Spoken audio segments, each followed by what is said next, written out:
우리 다 같이 하나님의 말씀 보시겠습니다. 하나님의 말씀은 요한계시록 1장 말씀입니다.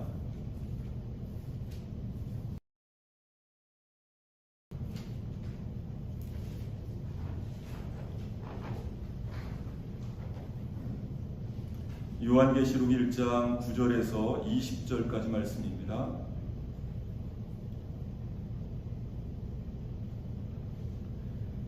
요한계시록 1장 9절에서 20절까지 말씀 같이 한 목소리로 합독하시겠습니다.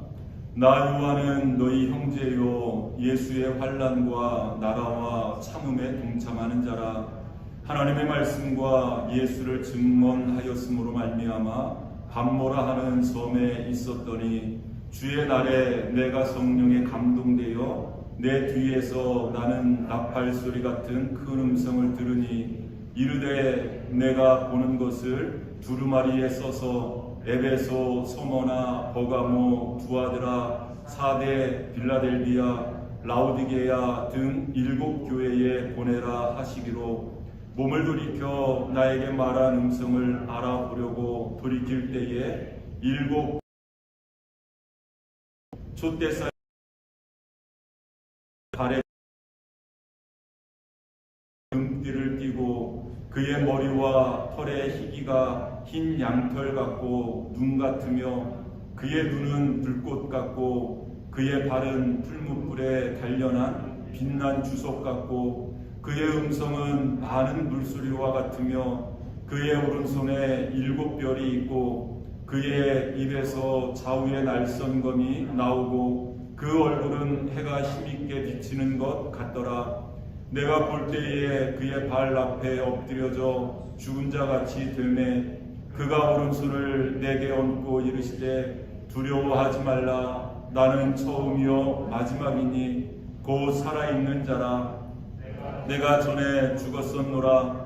볼지어다 이제 세세토록 살아있어 사망과 음부의 열쇠를 가졌노니 그러므로 내가 본 것과 지금 있는 일과 장차 될 일을 기록하라. 내가 본 것은 내 오른손에 7별의 비밀과 또 7 금촛대라. 7별은 7교회의 사자요 7 촛대는 7 교회니라. 아멘.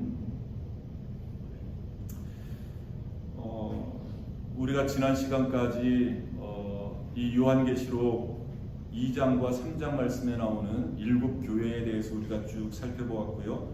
그 7교회, 물론 이 칭찬만 들었었던 교회도 있고 또 책망만 받았었던 그러한 교회도 있고 또 칭찬과 책망을 함께 동시에 받았었던 그러한 교회들도 있었습니다.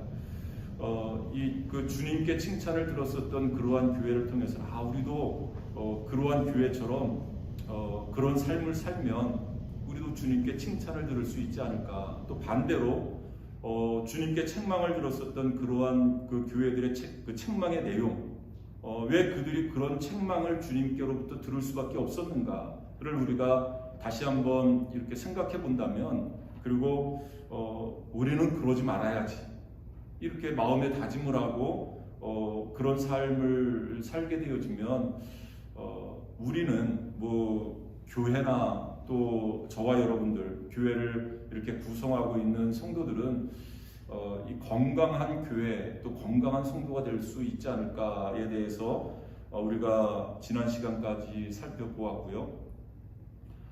이제 오늘부터는 이 신약 성경에 등장하는 그런 작은 교회들, 물론 오늘 본문 말씀에 등장하는 이 교회는 교회라고 이렇게 우리가 생각하는 이런 건물이 있고 어떤 또 예배의 형식을 갖춘 그러한 교회라고 볼 수는 없습니다만은 중요한 것은 교회의 개념이 예수 그리스도를 구주로 영접한 사람들의 모임 아니겠습니까? 어떤 건물이 아니라 오늘 우리가 살펴볼 이 공동체의 모습도 예수 그리스도를 구주로 고백한 그 성도들의 그 모임. 그래서 오늘 저는 이 밤모섬 공동체, 밤모섬의 공동체라는 제목으로 살펴보았고 이렇게 제목을 삼아서 함께 은혜를 나누려고 하고요. 조금 이 제목을 조금 풀어서 굳이 또 다른 제목을 삼는다면 건강한 교회는 언제 어디서든지 예배를 드린다. 우리가 오늘 살펴볼 이 반모섬의 공동체에서 우리가 교훈받을 수 있는 그런 교훈이라고 할 수가 있겠습니다. 그 옛 어른들이 이런 말씀을 자주 하셨어요. 젊어서 고생은 사서도 해.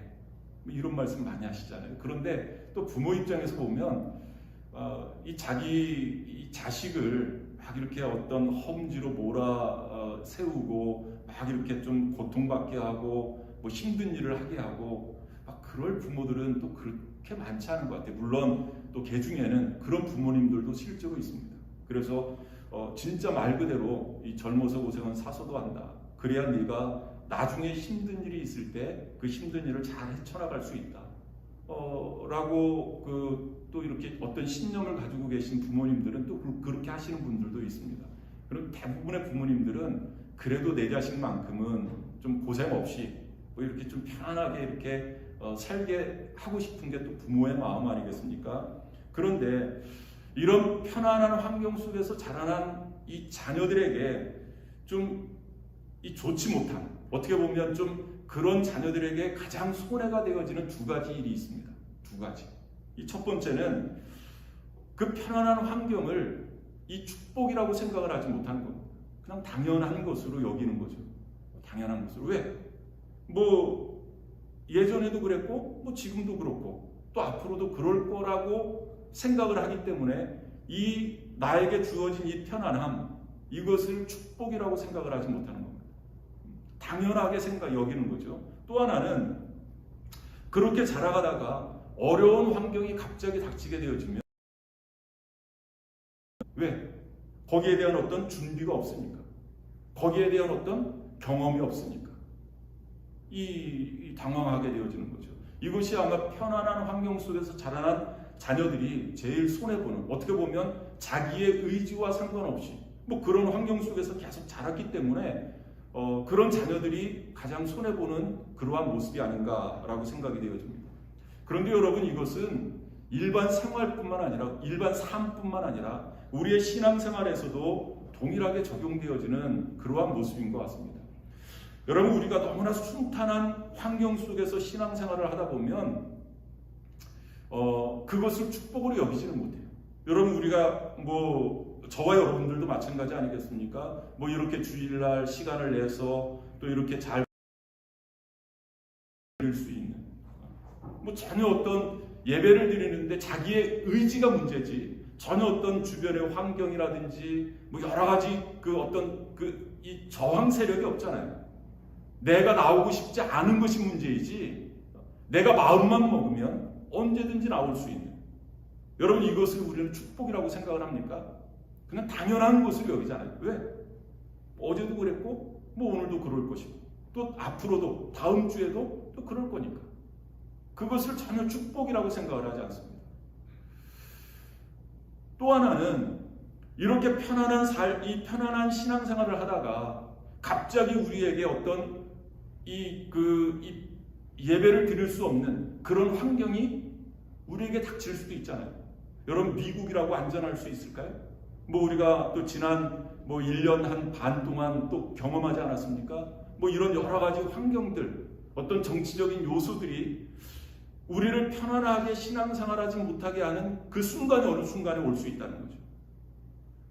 그럴 때 준비되어 있지 않으면 또 그것을, 이 어려운 환경을 우리가 경험해 보지 못한 사람들은 당황하게 되어지고 또 방황하게 되어지고 또 심지어는 교회를 등지고 떠나가는 그런 사람들도 많이 있지 않을까라고 생각이 되어집니다. 이 오늘 본문 말씀의 그 역사적인 배경이 되어지는 그러한 내용을 잠깐 설명을 드리면, 지금 이 사도 요한, 예수님의 제자입니다. 이 사도 요한이 지금 겪고 있는 그러한 환경을 우리가 조금 이해를 할 수 있을 것 같습니다. 이 로마의 그 도미티아누스라는 황제가 있었는데요. 대략 한 주후 한 90년도쯤에 이 로마를 다스리던 그러한 황제인데, 이때는 대략 한 주후 95년도에 일어난 그러한 사건인데요.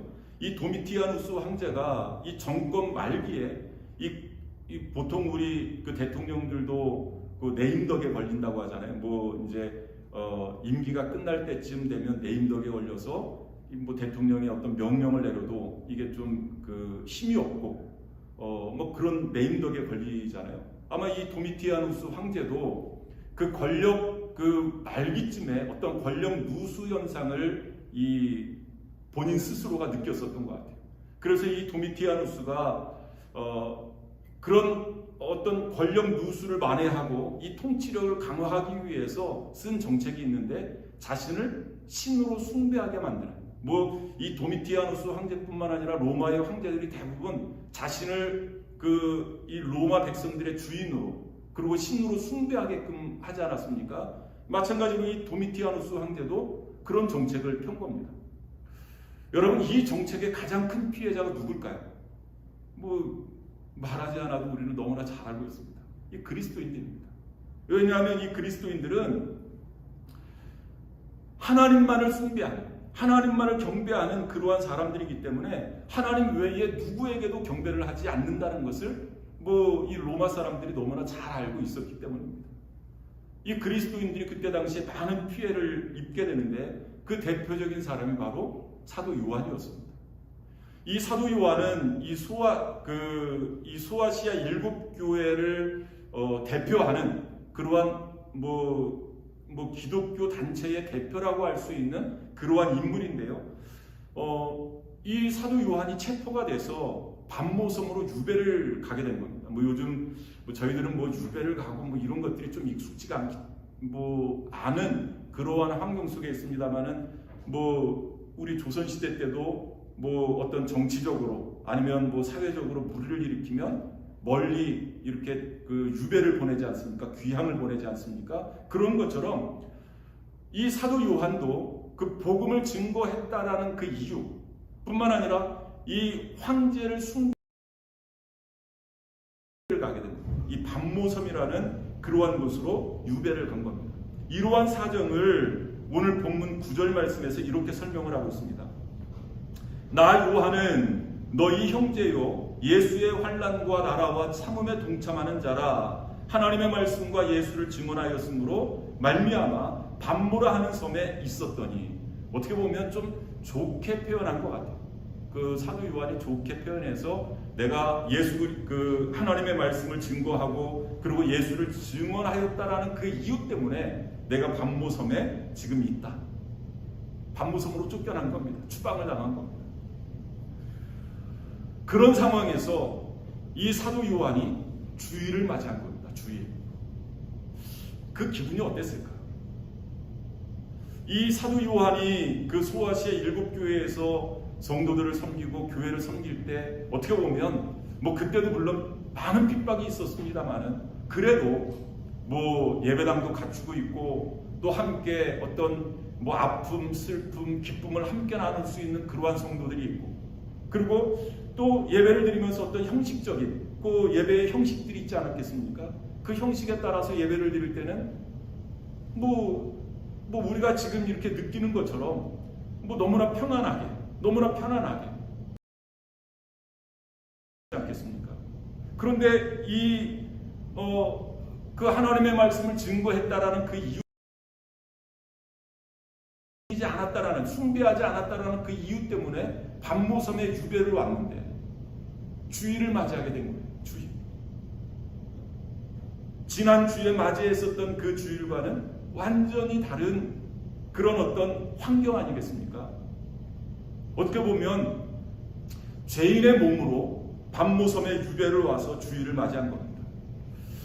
뭐 우리가 조금 이렇게 유추를 해보면 그때 이 사도 요한이 어떤 생각을 했을까? 내가 이 주일날 과연 무엇을 할 수 있을까? 무엇을 할 수 있을까? 그리고 그 무엇을 함을 통해서 내가 무엇을 기대할 수 있을까? 이 두 가지를 한번 유추해 볼 수 있지 않을까? 이 사도 요한이 그런 생각을 하지 않았을까?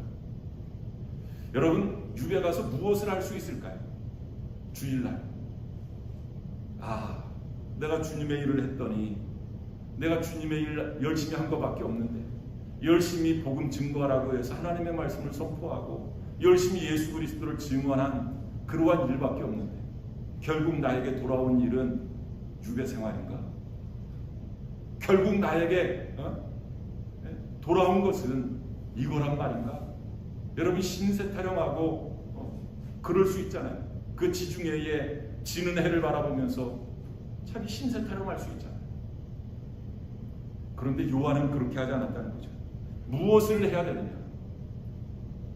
정답은 바로 지난주에도 그랬고 그 전주에도 그랬고 지금까지 해왔었던 것처럼 여전히 주일을 기억하고 주님을 예배하는 그 일을 했다는 겁니다. 그게 그렇게 대단한 일이야? 여러분, 우리는 그러지 않잖아요. 조금 환경만 변하면, 조금 나에게 어떤 이 어려움이 오면 우리가 주일을 기억하고 예전처럼 아무렇지도 않게 주님을 예배하는 나의 모습이었나? 미국에서 신앙생활 하시다가 그 여행 삼아서 이제 한국을 간다든지 그러면 많은 분들이 환호를 합니다. 야, 이제 자유구나. 교회 가지 않아도 되는구나. 하고 이 주일을 빼먹고 그러시는 분들이 많이 있다라는 이렇게 이야기를 좀 들었어요. 우리 교회는 없겠지만. 그런데 이 사도 요한은 지금 유배를 떠나서 주일날 하나님 앞에 예배를 드리는 겁니다. 오늘 본문 10절 말씀 보면 이 사도 요한이 이렇게 고백을 해요. 주의 날에 내가 성령에 감동되어, 주의 날에 내가 성령에 감동되었다. 그냥 지중해에 이렇게 떠오르는 태양 아니면 지는 석양을 바라보면서 가만히 앉아 있었던 이 성령에 감동되었을까요? 그렇지 않습니다. 주일날 주님께 예배하다가 성령에 감동되어진 겁니다. 주님을 찬양하다가 감동되어진 겁니다. 주님께 기도하다가 성령의 감동이 되어진 겁니다. 여러분, 우리 그리스도인들은 이 주일 한 주간의 마지막 날, 쉬는 날이 아니라 한 주간을 시작하는 첫날 아니겠습니까? 뿐만 아니라 이 주일날은 그 사도행전 말씀에도 계속 이렇게 반복해서 나옵니다만은 안식 후 첫날이라 이 유대인들이 지켰었던 그 안식일 그 이튿날을 이야기하고 있습니다. 여러분, 그 안식 후 첫날에 무슨 사건이 있었습니까? 예수님이 죽음을 이기시고 부활하신다. 그 날을 기념해서 그리스도인들이 그 날을 잔칫날, 축제날로 삼은 날이 바로 주일날 아니겠습니까? 우리는 그래서 주님의 날, 주의 날, 주일을 그렇게 이야기를 합니다. 주님께서 부활하신 날, 공동체가 승리한 날, 그 날이 바로 주일날입니다. 그 날이 바로 잔칫날이고 축제의 날이고 바로 그 날이 예배의 날이라는 거죠. 물론 모든 날이 주님의 날이지만 우리가 구별해서 이 주일날을 주님께 드림으로 이 모든 날이 주님의 날입니다 라고 인정하는 것 아니겠습니까? 우리가 11조를 드리는 것도 마찬가지 아니겠어요? 모든 것이 다 주님의 것이지만 10의 10이 다 주님의 것이지만 우리가 10의 1을 구별해서 하나님 앞에 올려드림으로 이 모든 것이 주님의 것입니다. 인정하면서 11조를 드리는 것 아니겠습니까? 그러면 하나님께서 그것을 인정해 주시겠다는 겁니다. 아, 그렇구나. 그 마음을 인정해 주시겠다라는 것 아니겠습니까? 여러분, 지금 이 사도 요한이 어떻게 보면 이 낯선 섬, 이 반모섬의 유배 생활을 하면서 이 주일을 맞이한 거예요. 그리고 그 주일날 하나님 앞에 예배를 드리는데 성령의 감동이 되어진 거예요. 여러분, 이 요한이 이 주일을 어떻게 잊어버릴 수가 있겠습니까? 이 반모섬뿐만 아니라 소아시아 지역에서 그 교회를 섬기고 예배를 드릴 때 그 하나님께서 내려주셨던 그 은혜, 그 감격을 어떻게 잊을 수가 있겠습니까? 그래서 이 사도 요한은 비록 유배지였지만, 외로운 섬이지만, 많은 사람들이 모여있는 그러한 환경은 아니었지만, 그런 환경 속에서도 이 사도 요한은 예배를 드린 겁니다. 혼자 예배를 드렸을까? 뭐 성경에 나와 있지는 않습니다만은 이 전에 내려오는 전승에 의하면 이 사도 요한이 그 밤무섬으로 유배를 떠날 때 이 에베소 교회에서 그 성도를 한 명 이렇게 붙여 주었다고 해요. 이 브로노고라는 그 브로고노고로라는 그 한 집사님을 이렇게 그 붙여 주셨는데, 이 브로고로라는 이 집사님은 그 예루살렘의 일곱 집사님 중에 한 분이십니다. 뭐 우리가 잘 아는 뭐 스데반 집사라든지, 그 다음에 뭐 빌립 집사님이라든지, 그 다음에 그 에베소에서 이 사도 요한의 제자로서 이 사도 요한이 유배를 떠날 때 이 붙여주었었던 브로고로 이 집사님이 그 사도행전 6장 말씀인가요? 거기에 보면 나옵니다. 아마 이 집사님을 함께 이렇게 동행시켰다라는 그러한 전에 내려오는 이야기가 있습니다. 그리고 여러분, 이렇게 그 주일날에 하나님 앞에 예배를 드리다가 이 성령의 감동이 되어지고, 그리고 이 하나님의 음성을 듣게 되어지고 환상을 보게 되어집니다. 그리고 이 요한계시록이라는 이 계시록이 이렇게 그 기록되어지는데, 아마 이 그 사도 요한이 그런 하나님의 계시를 받고 그것을 이렇게 구술해주면, 말해주면 그것을 이 그 브로고로가 이렇게 받아 적지 않았나라고 그렇게 추정을 하고 있습니다. 아무튼 이 밤모섬에 유배된 이 사도 요한, 자기 신세 타령하지 않고 어떤 환경 탓하지 않고 그거와 상관없이 하나님을 예배했었던 그런 믿음의 사람이었습니다. 여러분, 우리에게도 뭐 이런 어떤 극단적인 상황이 올 수도 있습니다. 뭐 예배당이 없어지는, 아니면 뭐 우리가 전혀 어떤 그 정치적인 문제라든지 사회적인 문제라든지 여러 가지 문제 때문에 우리가 예배를 드릴 수 없는 그런 환경이 우리에게도 닥칠 수도 있습니다.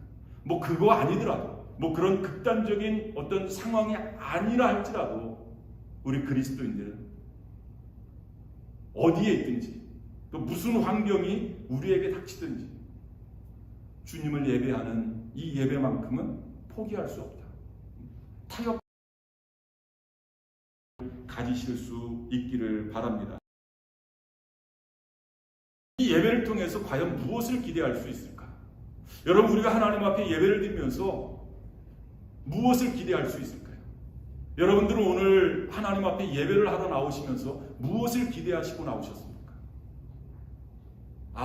나에게 이런 문제가 있는데 이 문제가 좀 해결되었으면 좋겠다. 뭐 그런 기대를 가지고 나오신 분들도 계실 수 있을 거겠고요. 또 뭐 이 육체 질병을 가지고 계신 분들은 예배를 통해서 내 이런 병이 좀 치유되어졌으면 좋겠다. 그런 기대를 가지고 나오신 분들도 있을 줄 압니다. 이 사도 요한이 그 밤모섬이라는 곳에서 하나님 앞에 예배를 드리면서 그 예배를 통해서 무엇을 기대하고 그 기대가 이루어졌느냐? 오늘 본문의 말씀을 보면 그것이 이루어졌습니다. 그것은 바로 주님을 만나는 그러한 기대였습니다. 주님을 만나는. 여러분, 서두에도 말씀드렸습니다마는 이 밤모섬이라는 그 섬, 뭐 예배당이 있었겠습니까? 아니면 뭐 이런 그럴싸한 의자나 뭐 피아노나 뭐 이런 것들이 있었습니까? 전혀 없는 곳이거든요. 그런 곳에서도 주님의 임재가 가능할까? 그런 곳에서 예배를 드릴 때도 주님께서 과연 만나 주실까? 오늘 말씀해 보니까 만나 주신 거예요. 만나 주신 거예요. 요한이 무릎을 꿇고 하나님 앞에 예배를 드리는 겁니다. 그리고 그 음성 나는 쪽을 등을 돌려서 이렇게 돌아보니까 환상을 보게 된 거예요. 주님을 만난 겁니다. 저는 바라기는 여러분들이 예배를 드리면서 뭐 여러 가지 기대를 할 수 있습니다. 뭐 좀 전에 말씀드렸었던 그런 기대를 하는 것이 당연하고 또 그런 기대들이 분명히 이루어질 것입니다. 그러나 우리가 하나님께 예배하면서 가질 수 있는 가장 큰 기대, 이 예배를 통해서 내가 주님을 보기를 원합니다. 주님 만나기를 원합니다. 여러분 그런 기대를 가지시고 예배를 드리실 수 있길 바랍니다. 요한을 만나셨던 주님께서 예배를 드리는 저와 여러분 줄 믿습니다. 이 요한이 주일날 하나님께 예배를 드리는데 음성이 들리는 거예요. 음성. 아마 그런 음성이 들리니까 요한이 본능적으로 당신은 누구십니까? 이렇게 이야기하지 않았겠습니까? 그러면서 등을 돌리는 거예요. 여러분 오늘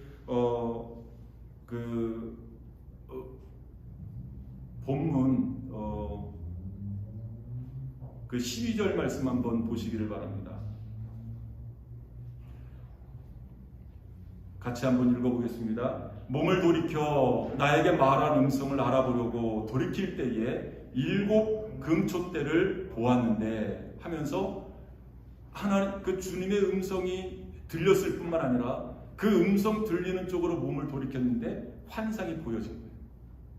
환상. 근데 그 음성은 어떤 음성이냐? 그 8절 말씀에 우리가 읽지는 않았습니다만 그 8절 말씀에 나는 알파와 오메가라 이제도 있고 전에도 있었고 장차 올 전능한 자라 하시더라. 그런 주님의 음성을 들은 겁니다. 그러면 그 환상을 본 그 내용들이 이렇게 쭉 나오는데요. 그 7 촛대를 보았고 그 7 촛대 사이를 거니시는 주님의 모습. 그 흰 옷을 입으셨는데 이렇게 좀 그 땅에까지 끌리는 그러한 긴 옷을 입으신 그러한 분. 그리고 그 오른손에는 7뼈를 가지신 그 분. 그 환상을 본 거예요. 이 주님이 말씀하셨던 나는 알파와 오메가라. 처음과 마지막이라. 그리고 이 죽었었다가 다시 살아났다 라고 주님께서 자신을 이렇게 쭉 소개를 하고 계시거든요. 그리고 이 요한이 보았었던 그 환상, 좀 전에 말씀드렸었던 7 촛대 사이를 거니시고 그 흰 옷을 입으시고 그리고 오른손에는 7뼈를 드신 그 분, 이 요한이 들었었던 그 음성 그리고 보았었던 그 환상의 초점이 뭘까? 2 가지로 요약할 수 있습니다. 하나는 교회를 다스리시는 주님이시다. 그러니까 교회의 주인이 바로 주님이신 것을 말씀하고 있고, 그리고 또 하나는 역사의 주인이 주님이시다. 이것을 주님께서 말씀하고 계십니다. 여러분 그렇습니다. 우리가 예배를 드리면서 기대할 수 있는 것은 주님을 만나는 일인데 어떤 주님을 만나느냐? 어떤 주님? 물론 우리가 처해 있는 상황 또 각자에 따라서 조금 다르게 주님께서 나타나실 수도 있습니다. 지금 상황 속에서 요한에게 가장 필요한 것은 교회의 주인이 주님이신 것입니다. 그리고 역사의 주인이 주님이신 것을 요한에게 계시를 해주시는 거예요. 물론 우리가 그 만나는 주님은 조금 다를 수도 있습니다. 그러나 중요한 것은 그렇구나. 교회의 주인이 바로 주님이시구나. 그렇구나. 역사의 주인, 어떤 세상의 역사라든지 우리 개인적인 역사가 됐든지 그 역사의 주인이 바로 주님이시구나. 이것을 우리가 알아야 되는 것입니다. 여러분 이 요한이 만났었던 주님, 다시 말하면 교회의 주인 되신 그 주님, 왜 요한에게 필요했을까? 여러분 요한이 황제를 숭배하지 않은 이유 때문에 체포가 돼서 결박이 돼서 밤모섬으로 유배를 떠납니다. 여러분 서두에도 말씀드렸습니다마는 내가 어떻게 주님을 섬겼는데, 내가 이렇게 환난 가운데서 여러 핍박 가운데서 내가 주님을 이렇게 섬겼는데 하나님은 어떻게 나에게 이러실 수 있습니까? 여러분 이런 마음 가질 수 있잖아요. 또 하나님 지금 이 에베소 교회가 이렇게 어려운데 나를 떠나게 하시면 이 교회는 어떡합니까? 여기 남아있는 이 성도들은 어떡합니까? 여러분 이 마음이 들 수 있지 않겠어요? 목회자로서 충분히 들을 수 있거든요. 그런데 물론 인간적인 측면에서 요한이 그런 마음을 갖는 것은 어떻게 보면 당연한 그러한 일일 것입니다. 그런데요, 그것도 기후에 불과하다는 거죠. 그거 걱정하지 않아도 된다. 그것을 지금 말씀하고 계시는 것입니다. 여러분, 오늘 본문 12절 13절 한번 같이 읽어보겠습니다. 몸을 돌이켜 나에게 말한 음성을 알아보려고 돌이킬 때에 1급 금촛대를 보았는데 촛대 사이에 인자 같은 이가 발에 끌리는 옷을 입고 가슴에 금띠를 띠고 라고 말씀을 하고 있어요. 이 주님, 그 주님을, 그 환상 가운데 주님을 본 겁니다. 그런데 일곱 촛대 사이를 거니시는 이렇게 발에 끌리는 그러한 옷을 입고 계신다? 과연 이게 무슨 의미가 있을까? 여기에 대한 해석을 20절 말씀에서 말씀하고 있습니다. 이 사도 요한이 본 그 환상의 의미를 해석해 놓은 말씀입니다. 20절 말씀입니다. 한번 같이 읽어보겠습니다. 내가 본 것은 오른손의 7별의 비밀과 또 7 금촛대라. 7별은 7 교회의 사자요 7 촛대는 7 교회니라 라고 말씀하고 있습니다. 7별을 오른손에 잡았는데 그 7별은 7 교회의 사자다. 그러니까 그때 당시에는 감독, 목회자, 목사, 담임 목사 이런 의미가 되겠고요. 그리고 7 촛대는 7 교회다. 그러니까 주님께서 그 촛대 사이를 거니신다. 이 말은 그 7 교회 사이를 이렇게 거니시는 겁니다. 그리고 그 교회의 담임 목사, 그리고 감독, 이런 그 교회의 사자를 오른손에 이렇게 붙들고 있는 겁니다. 이 말은 무슨 말이냐면 교회의 주인이 주님이심을 말씀하고 있는 것입니다. 그 교회의 주인께서 교회의 지도자들을 붙잡고 다스리고 계신다라는 그러한 말씀입니다. 여러분, 물론 교회는 지도자가 필요합니다.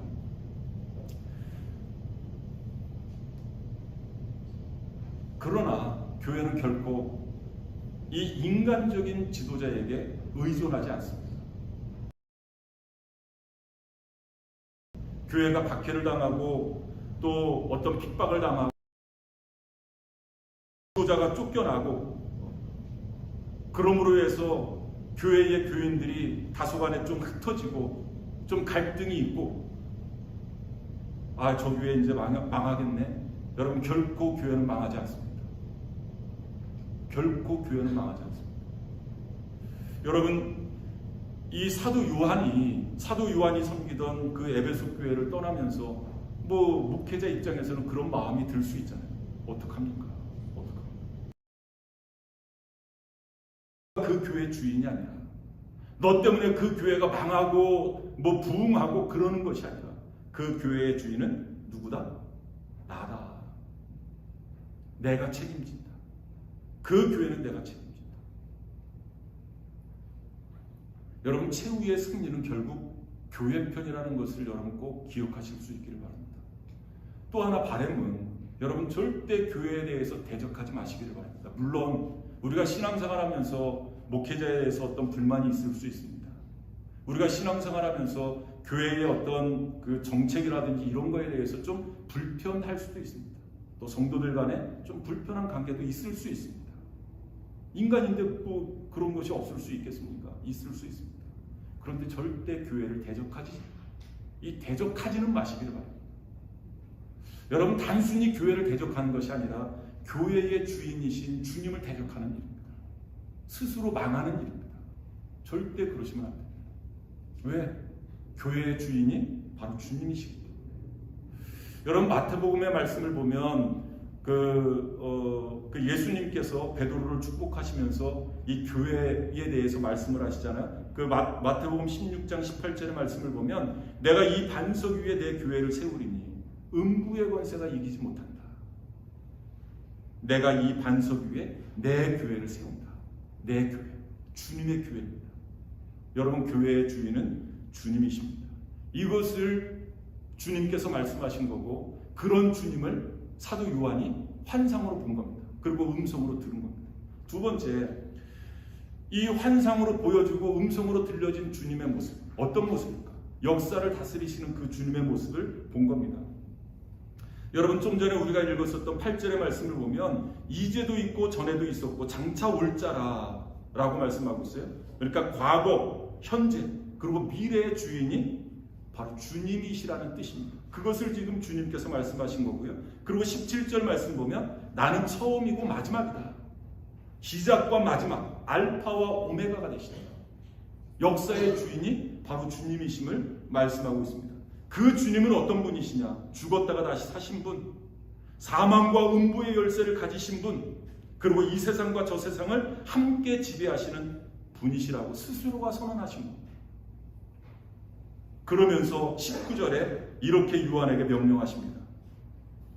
한번 19절 말씀 같이 읽어보겠습니다. 그러므로 내가 본 것과 지금 있는 일과 장차 될 일을 기록하라. 다스리시는 유일하신 그분께서 지금 이렇게 보여주시면서 그것을, 그 역사를 기록해라. 여러분, 그래서 나온 말씀이 바로 요한계시록입니다. 요한계시록. 바로 이 요한계시록이 이 비밀을 기록한 책이라는 거죠. 이 비밀. 여러분, 요한계시록에는 과거에 일하신, 이 요한계시록에는 당시의 교회들의 어떤 현실이 기록되어져 있어요. 우리가 지난 주까지 살펴보았었던 그 7교회, 그 교회의 현실, 현재의 일입니다. 그리고 이 요한계시록에는 앞으로 나타날 역사의 비밀이 기록되어져 있습니다. 많은 사람들이 이 요한계시록을 읽으면서 좀 어떤 비관적인 생각을 가져요. 7 인봉이 풀어지고, 그리고 7 나팔이 불려지고, 그리고 7 대접들이 쏟아지면서 하나님께서 이 세상을 향한 심판, 전쟁이 될 수도 있고요, 또 어떤 기근이 될 수도 있고요, 온역이 되어질 수도 있고요, 그리고 어떤 자연재해가 되어질 수 있습니다. 이런 것들을 보면서 사람들이 비관적으로 이 요한계시록, 그 노스트라다무스인가요? 결국 이렇게 망해. 여러분, 그런 기억하실 수 있기를 바랍니다. 여러분, 이 요한계시록은 한마디로 하나님께서 물론 죄악에 대해서, 어떤 잘못된 부분에 대해서 하나님께서 심판하십니다. 그런데 그런 심판 가운데서도 마지막으로 이 세상의 소망은 교회에 있다는 것을 우리에게 보여주고 있습니다. 여러분, 그 증거가 우리가 지난 시간까지 살펴보았었던 7교회를 쭉 살펴보지 않았습니까? 그 7교회에 편지를 하면서, 물론 그 칭찬을 들었었던 교회와 마찬가지로 책망을 들었었던 교회들까지도 마지막에 꼭 빼놓지 않고 하셨던 말씀이 있습니다.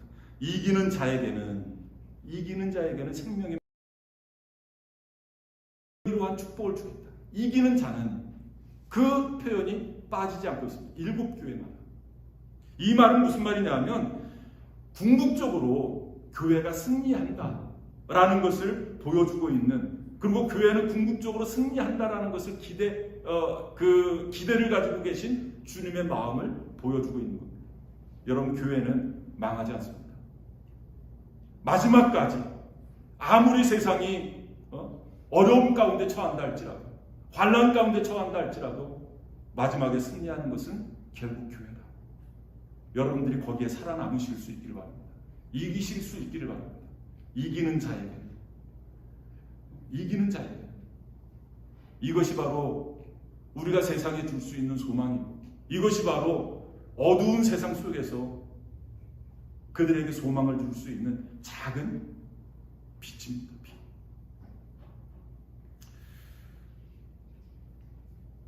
이렇게 요한은 음성을 통해서, 그리고 환상을 통해서 주님을 만났습니다. 역사의 주인 되신, 그리고 교회의 주인 되신 그 역사라는 것은 내 개인적인 역사도 포함되어집니다. 그런 주님을 만났습니다. 여러분, 그 유배 생활이 외롭고 답답하고 처량하고 그런 생활이었을까요? 그 유배 생활이 어떤 생활이었을까요? 진짜 돌아온 그 어떤 그 삶의 여정을 이렇게 돌아보면서 참 노년에 이게 뭔가, 그런 인생을 체념하는 그러한 시간이었을까요? 절대 그렇지 않습니다. 비록 짧은 유배 생활이지만 이제 주후 95년도에 이 도미티아누스 황제에 의해서 유배를 떠났고 이 96년도에 이 황제가 그만 암살당하고 맙니다. 풀려나게 되죠. 물론 짧은 유배 생활입니다만은 그 유배 생활이 결코 힘든 그런 생활이 아니었습니다. 만약 거기서 주님을 만나지 못했다면 그냥 이렇게 신세 타령하고 원망불평하면서 그 유배 생활을 보냈다면 짧게는 1년, 조금 길게는 2년, 아마 정말로 고통스러운 그러한 시간이었을 거예요. 그러나 이 요한이 환상 중에 주님의 음성을 듣고 또 주님을 이렇게 환상 중에 보게 되어진 그 주님을 만나는 그 사건으로 말미암아서 요한은 결코 이 유배 생활이 외롭고 슬프고 한탄스러운 그런 시간이 아니었었다라는 말씀입니다. 저는 바라기는 여러분들이 예배에 나와서 이런 주님을 만나실 수 있기를 바라요. 이런 주님을 만나실 수 있기를 바라요. 그리고 세상에 나가서 승리하는 겁니다. 힘든 싸움이지만 어떻게 보면 좀 외로운 싸움이 될 수도 있지만 내 힘으로는 버거운 싸움이 될 수도 있지만 우리가 그 주님을 만날 수 있다면 그 주님을 만나서 주님의 영광이 내게 임해지기만 하면 우리는 넉넉히 그 싸움에서 이길 수 있게 되어질 줄 믿습니다. 오늘 본문 말씀 10절 상반절 말씀 주의 날에 내가 성령에 감동되어 주의 날에 저와 여러분들이 성령의 감동이 되어져서 역사의 주인 되신 교회의 주인 되신 주님을 만남으로 다시금 세임을 받아서 세상에 나가서 승리하실 수 있는 저와 여러분들 되실 수